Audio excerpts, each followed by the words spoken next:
Lieutenant John Carter stood at the viewport of the Earth ship, watching as the massive space station grew larger. Harmony Point was huge, shaped like a wheel with spokes reaching out in all directions. Colorful ships from 100 worlds moved around it like bees around a hive. "First time seeing it?" a voice asked. John turned to see Ambassador Susan Miller. She wore the formal blue uniform of Earth's diplomatic corps, with a small Earth flag pin on her collar. "Yes, Mom," John said. "It's bigger than I imagined. Wait until you see inside." Ambassador Miller smiled. "Over 200 species call the Confederation home. We're just the newest kids on the block." John nodded. 6 months ago, humans had made first contact with alien life. Now they were joining the Galactic Confederation on a trial basis. John was part of the security team for Earth's first diplomatic mission. The ship docked with a gentle bump. John checked his uniform one last time. No weapons were allowed on Harmony Point, which made him nervous. How could he protect the ambassador without a weapon? The airlock doors opened. A group of aliens waited for them. John tried not to stare. Some had blue skin and 4 arms. Others floated in the air with no legs at all. One looked like a walking tree. A tall alien with purple skin stepped forward. "Welcome to Harmony Point. I am Director Zal. The Council awaits you." Ambassador Miller bowed slightly. "Thank you for your welcome. Earth is honored to be here." They walked through wide hallways. Aliens of all shapes and sizes moved around them. John noticed many of them stopped to stare at the humans. Some moved away quickly. Others whispered to each other while pointing. "They seem afraid of us," John whispered to Frank, another security officer. "Can't imagine why," Frank said. "We're the ones who should be nervous." The main hall was enormous. Thousands of seats circled a central platform where Ambassador Miller would speak.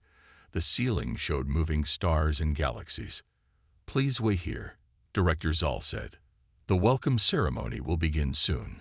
John stood behind Ambassador Miller, scanning the room for threats. He couldn't help feeling that many eyes were watching them. A small green alien approached them suddenly. It moved too fast, rushing toward the ambassador with waving arms. John didn't think. He stepped forward, placing himself between the alien and Ambassador Miller. His muscles tensed, ready for action. The room went silent. Every alien was watching now. The green alien froze, its eyes wide with what looked like fear. The Glicks only wished to offer a welcome gift. Director Zal said quickly. There was no threat. John stepped back, his face hot with embarrassment. The green alien placed a small crystal on a table and backed away quickly. "I apologize," John said. "I misunderstood." The ceremony continued, but the mood had changed. The aliens kept their distance from the humans. Later, at the welcome reception, John stood against a wall, watching. Ambassador Miller moved among the aliens, talking and smiling. She was good at her job. John noticed 2 aliens talking nearby. They didn't realize he could hear them. "Did you see how fast the human moved?" One said. "No hesitation at all." "Their planet has predators everywhere," the other replied. "They evolved as hunters. I've heard they can chase prey for days without stopping. The Council made a mistake. They're too dangerous to join the Confederation. They have achieved space travel. We cannot ignore them now.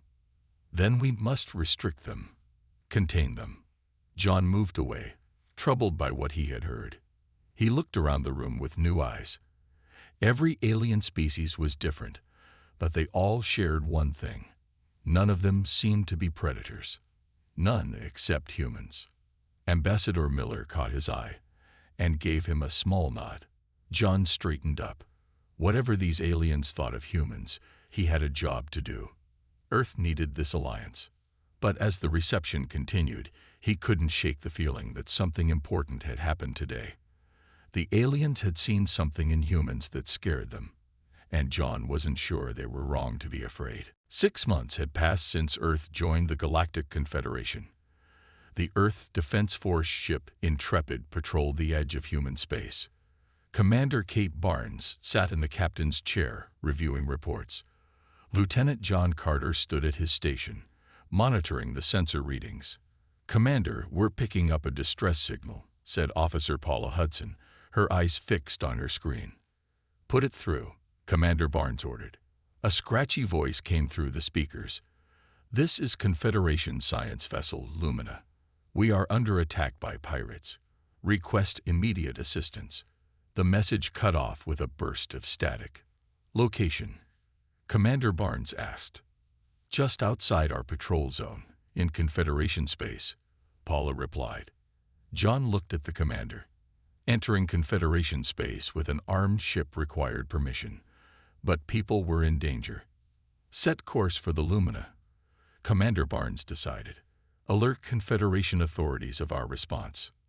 "Yes, Commander," Paula said. The Intrepid jumped to light speed. John prepared with Sergeant Frank Lopes and 4 other security officers. They checked their stun weapons, the only kind allowed on a Confederation rescue mission. "Remember," John told the team, "we follow Confederation protocols.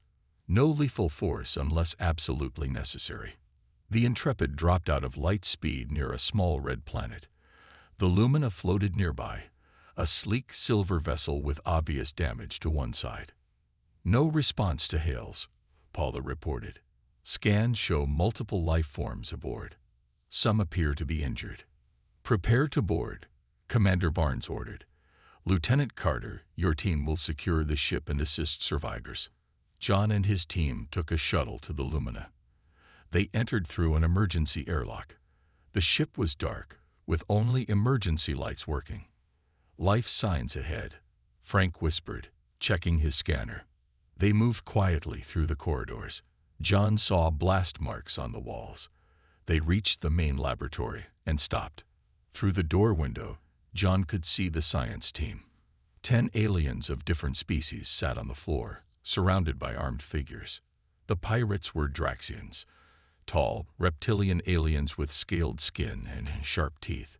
They carried energy weapons that were definitely not allowed in Confederation space. "We count 6 pirates, 10 hostages," John whispered. "Some hostages appear injured." "Confederation protocol says we should wait for their security forces," Frank said. John nodded. "We'll secure this position and—" A shout came from inside the lab. One of the Draxians grabbed a small blue alien from the group. The pirate held a blade to the alien's throat. "Your government has 1 hour to pay," the pirate shouted at the other hostages, "or we start removing limbs." John's team exchanged looks. Confederation forces were at least 2 hours away. "New plan," John said. "We go in now." They moved fast, John signaled, and they burst through the door. Frank fired his stun weapon at the pirate holding the hostage. 2 other team members targeted the pirates nearest to the hostages. The Draxians were shocked by the sudden attack, but recovered quickly.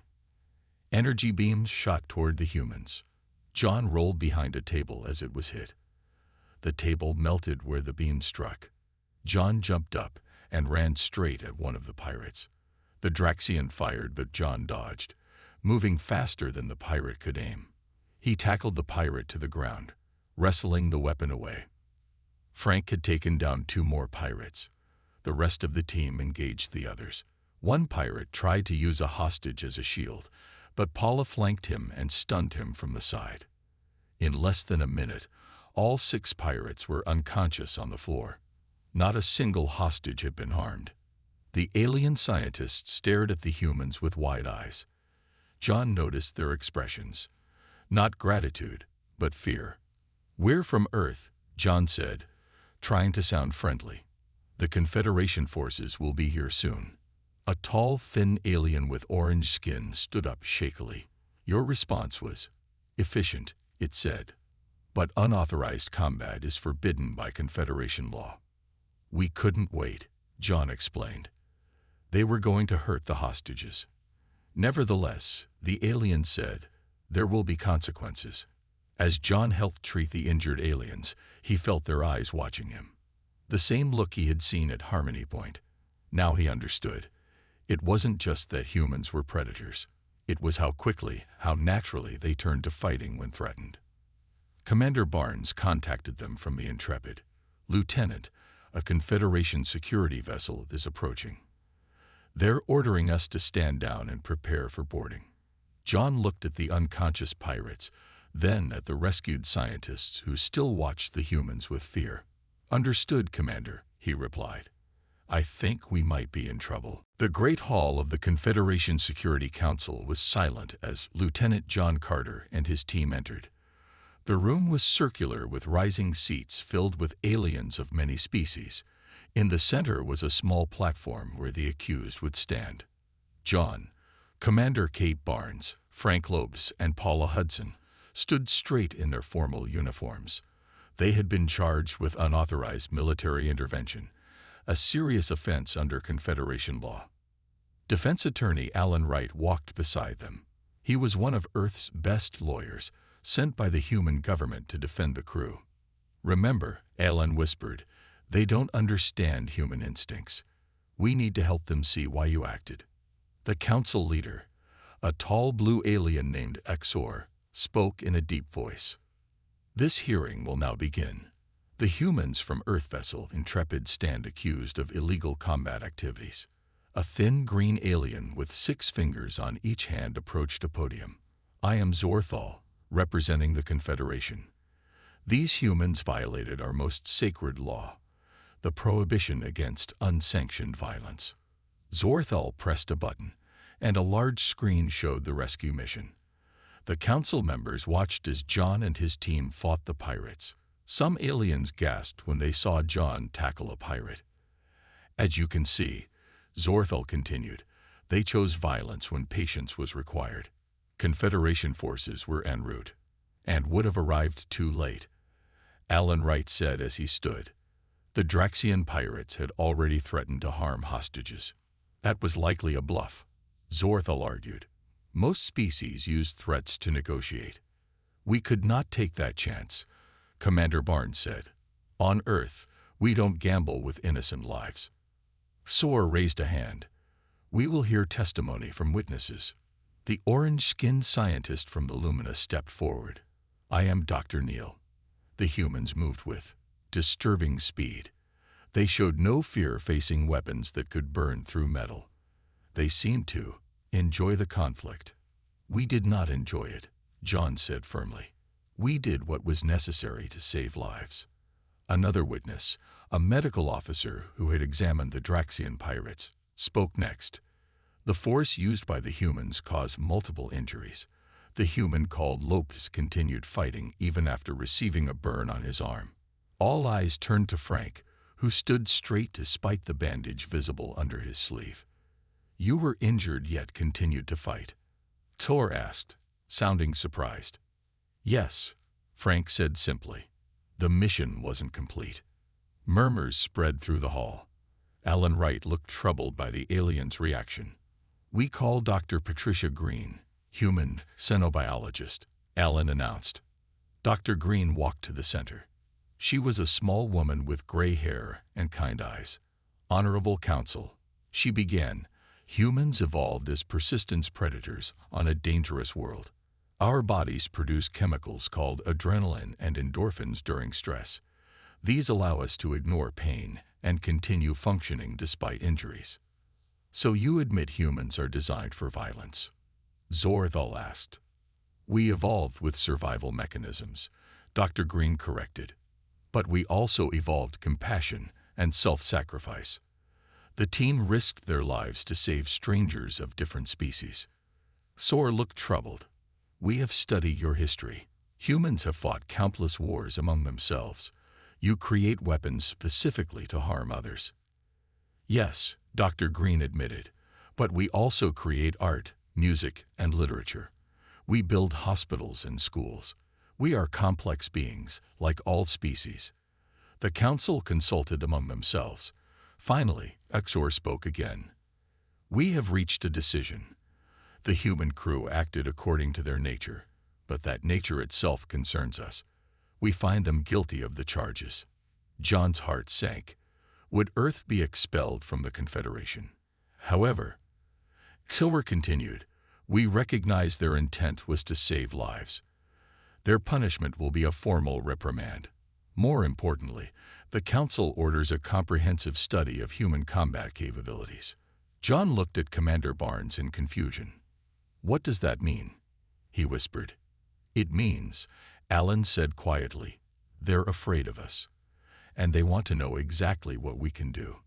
As they left the hall, John noticed the aliens watching them with new expressions. Not just fear now, but something else.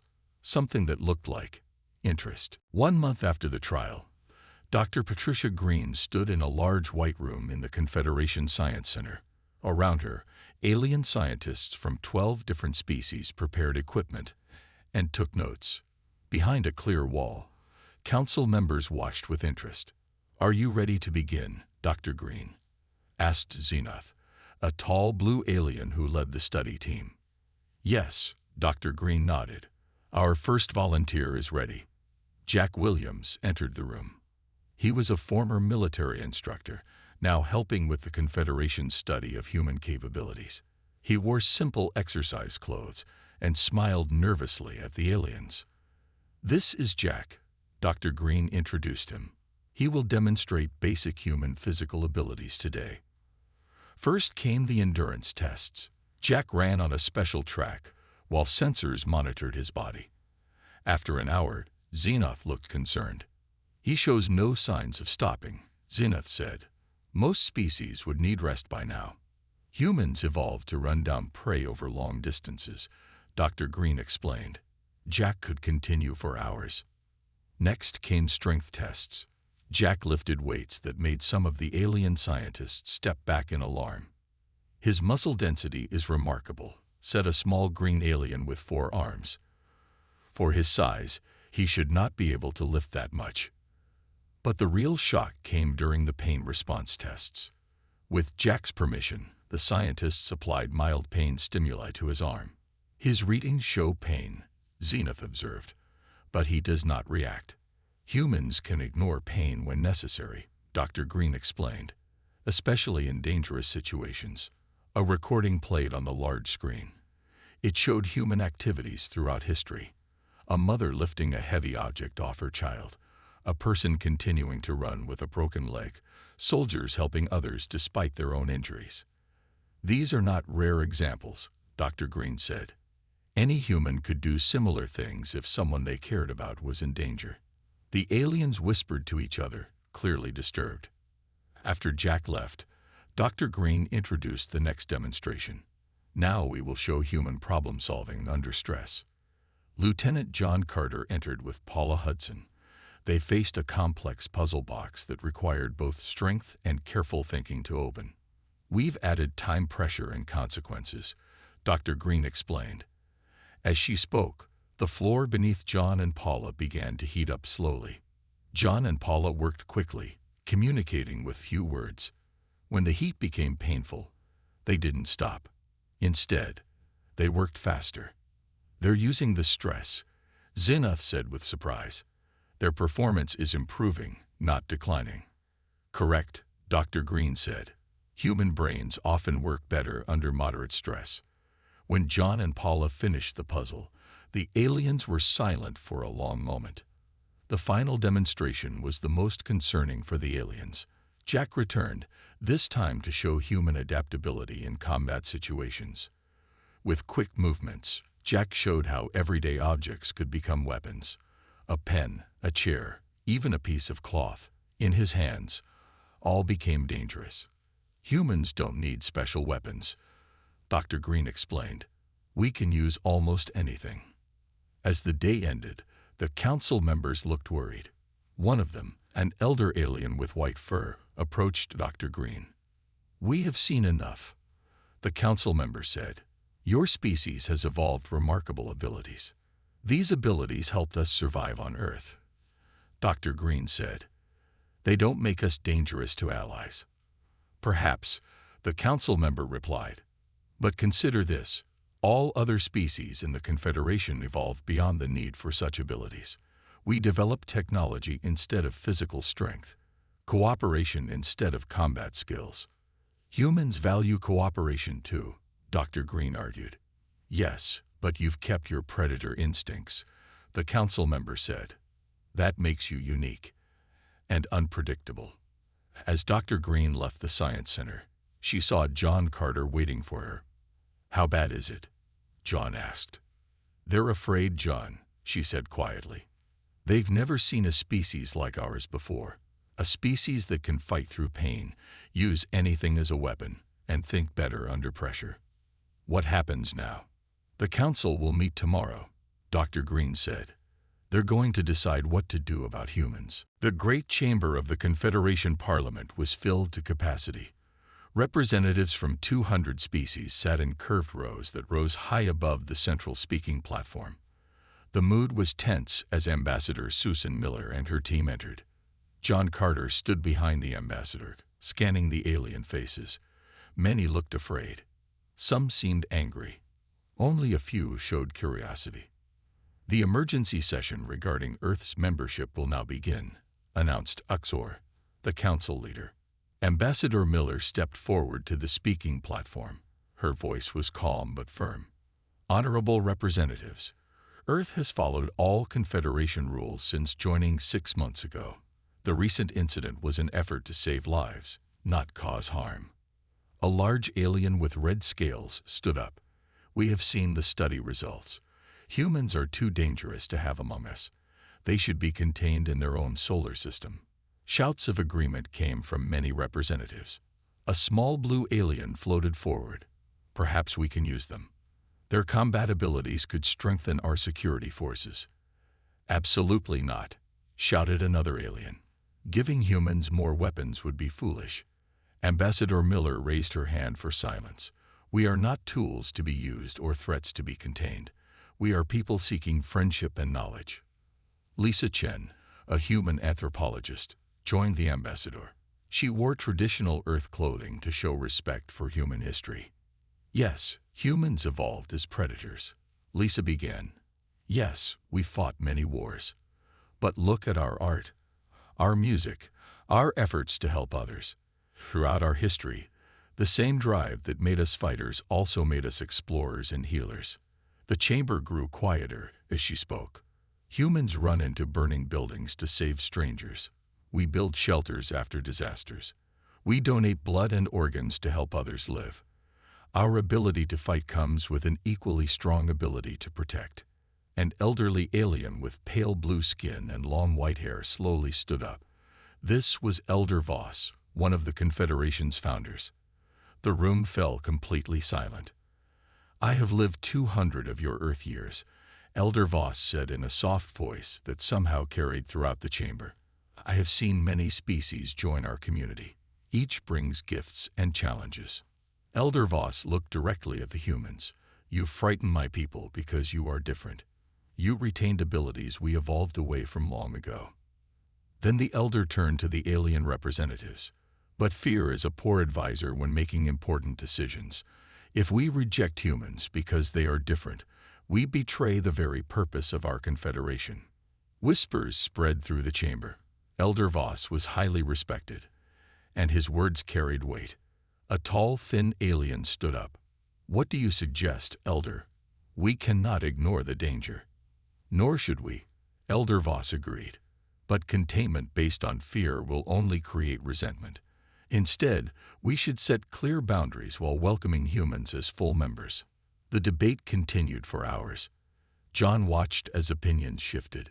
Some aliens remained afraid, but others began to consider compromise.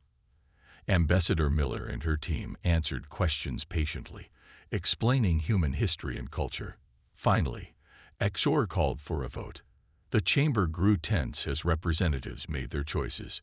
John held his breath. Earth's future in space depended on this moment. The results are in, Thor announced.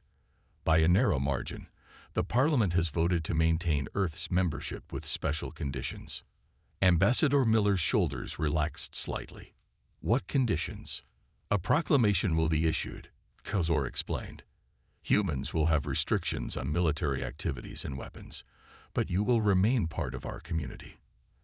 As they left the chamber, Dr. Green joined John. It could have been worse, she said quietly. Will it work? John asked. These restrictions. For now, she replied. But they still don't fully understand us. And I worry about what might happen if the Confederation ever faces a real threat. John looked back at the alien representatives, still discussing the human problem. They fear what we might do, he said. But maybe someday they'll need what we can do. Let's hope that day never comes, Dr. Green said. The Earth Embassy on Harmony Point was quiet as Ambassador Susan Miller read the document one more time. The Human Containment Proclamation had arrived that morning, and its contents were worse than expected. John Carter stood by the window, looking out at the busy space station. He had been reassigned to embassy security after the incident with the pirates. It felt like a demotion, but he understood why. How bad is it? John asked. Ambassador Miller sighed. Bad enough. Humans are forbidden from serving in any Confederation military or security forces. Our ships can only have minimal defensive weapons. All human systems will be monitored by Confederation observers. They really are afraid of us, John said. Can you blame them? We're the only predator species in the Confederation. To them, we're unpredictable. The door opened, and Commander Kate Barnes entered. She looked tired but determined. Ambassador, Lieutenant, she greeted them. I just received new orders from Earth Command. Let me guess, Ambassador Miller said. We're accepting the proclamation without protest. Commander Barnes nodded. Earth governments agree we need the Confederation alliance. The technology and knowledge they offer is too valuable to lose. John frowned. So we just accept being treated like dangerous animals. For now, Commander Barnes said. But I have other news. Earth intelligence has been monitoring Confederation communications. There are rumors of something happening at the edge of known space. What kind of something? Ambassador Miller asked. Unknown ships have been spotted in several systems. Confederation patrols investigated but never returned. John felt a chill. And they're keeping this quiet. The Council doesn't want to cause panic, Commander Barnes explained. But they're worried.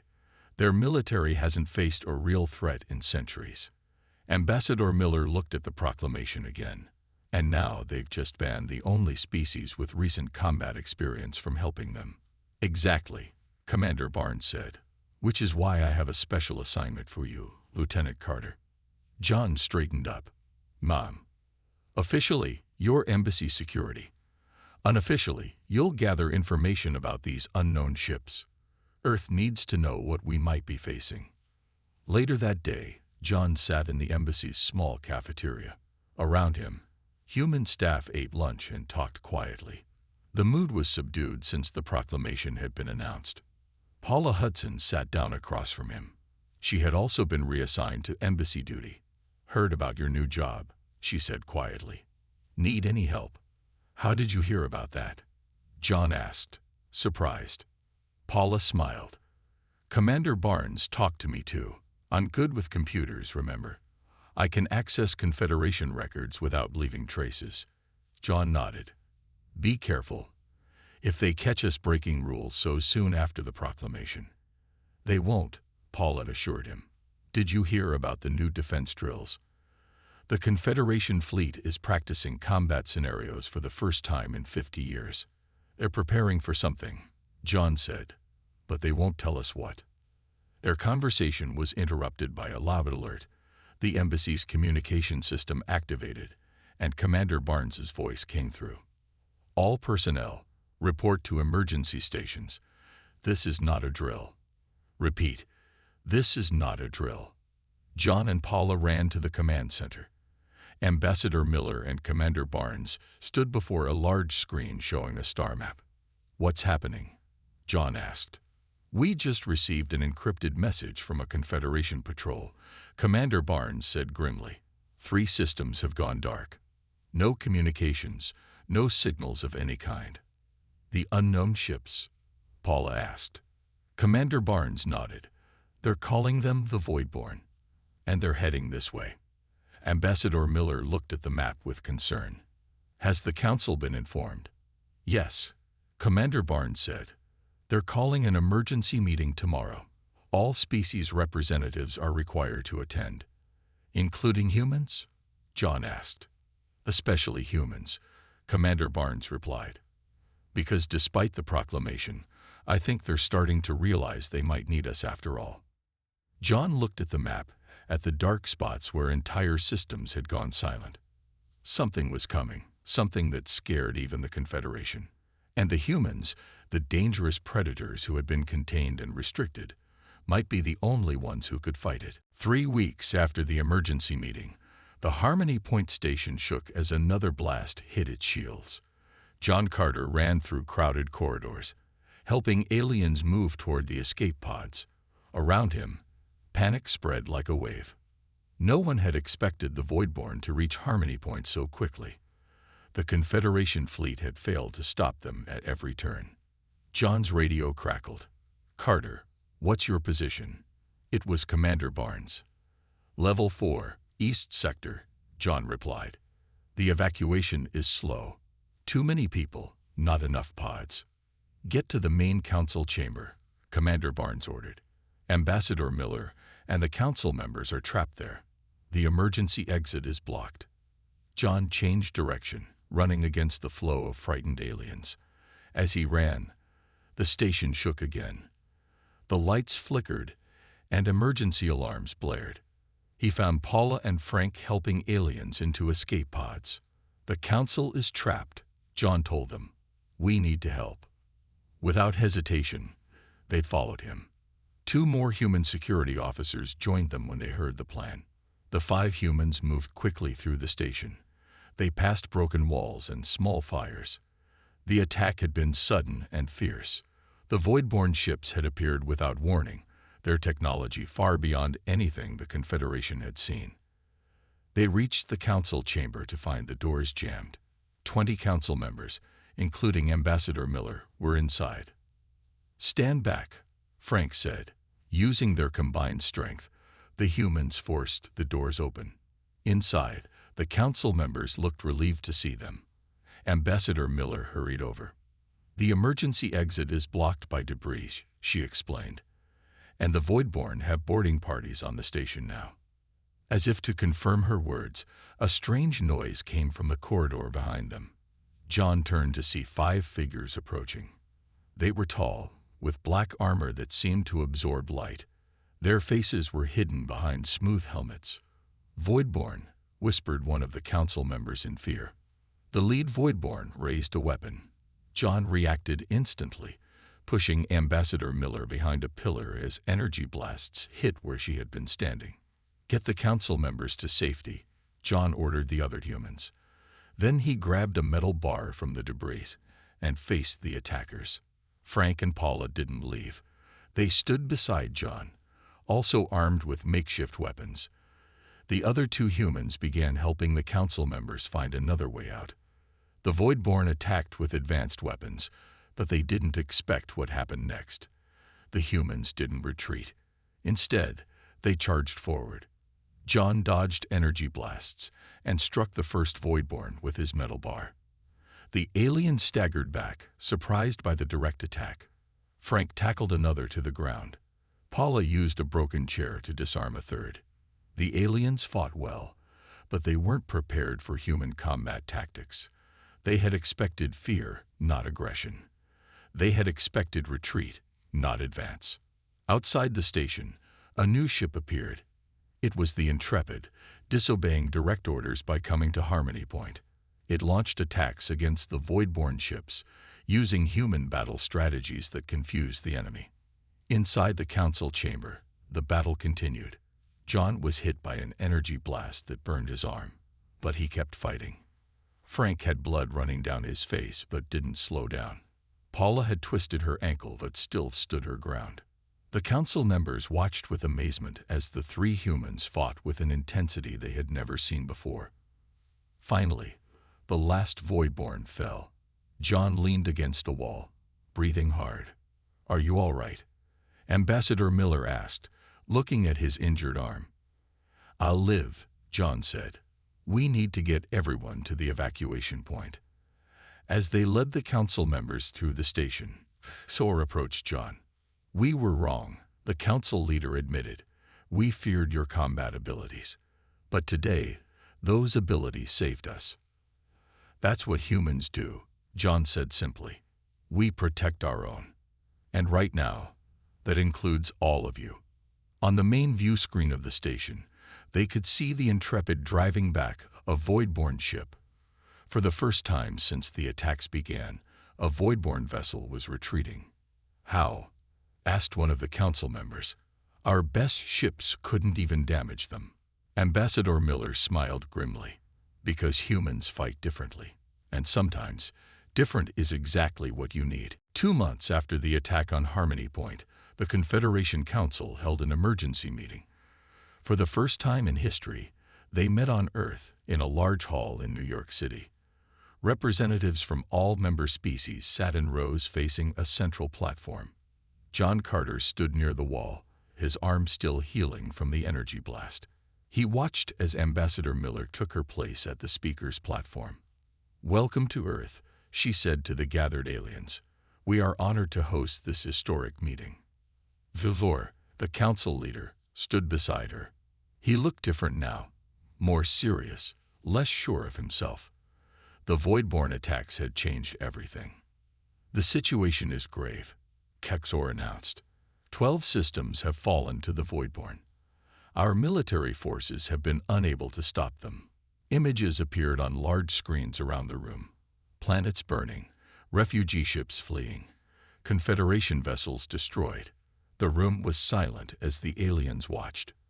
However, Kexor continued, "There is hope. The human ship Intrepid successfully drove off Voidborne attackers at Harmony Point. We need to understand why." Steve Ramirez, a human military historian, stepped forward. He was an older man with gray hair and kind eyes that had seen much in his lifetime. "The Voidborne are technologically superior," Steve explained. "Their ships and weapons are beyond anything we have. But they have a weakness." The aliens leaned forward, desperate for good news. "They fight like a perfect machine," Steve continued. "Every move calculated, every attack following precise patterns. They've never faced an enemy that fights like humans do." Steve showed videos of human history, guerrilla fighters defeating larger armies, smaller forces using surprise and creativity to win against stronger opponents. "Humans have millennia of experience with asymmetrical warfare," Steve said. "When we're outgunned, we get creative. We use terrain, psychology, and unpredictable tactics. The Voidborne don't know how to respond to that." Kexor looked troubled. "You're suggesting we fight like humans." "I'm suggesting you let humans fight for you," Steve replied, "and teach your forces our methods." A debate erupted among the council members. Some were still afraid of human violence. Others saw no choice but to accept human help. Finally, Elder Voss spoke. "I have seen the humans in combat now. Yes, they are frightening in their intensity, but they fought to protect us, not to harm us." The room grew quiet as the respected elder continued. "For too long, we feared their nature because it was different from ours. Now we must accept that this difference might save us all." Kexor nodded slowly. "The Council has prepared a new proclamation. We call it the Human Combat Directive." Ambassador Miller read the document with surprise. It reversed many restrictions from the previous proclamation. Humans would train Confederation forces in combat tactics. Joint human-alien defense units would be formed. Human ships would join the front lines against the Voidborne. 3 days later, John Carter stood in a large training field outside New York. Before him were 500 alien soldiers from 20 different species. They looked nervous as the human instructors approached. "They're still afraid of us," Paula said quietly, standing beside John. "They'll get over it," John replied. "They need to if we're going to win this war." The training began. Aliens who had never thrown a punch learned basic self-defense. Engineers studied human weapons designs. Pilots learned unpredictable flight patterns that confused Voidborne targeting systems. Ambassador Miller watched from a distance with Kexor and Elder Voss. "Your people are remarkable teachers," Elder Voss observed, patient despite their natural intensity. They fear what we could do to them, Ambassador Miller said, watching the training. Now they fear what we can do for them. Will it be enough? Tufsor asked. We'll find out soon, Ambassador Miller replied. The Voidborn are still coming. Years later, when the war was finally over, the Confederation historians would mark time in two eras, before humans joined the fight and after. The Human Combat Directive became permanent law, but with an important change. Humans were not forbidden from combat. They were carefully regulated, deployed only when truly needed. For the rest of galactic history, other species would look at humans with a mixture of fear and gratitude. The predators from Earth had saved them all. But no one ever forgot why galactic law now strictly controlled when and how humans could be unleashed in combat. Some things, once seen, could never be unseen, and humans in battle was one of them.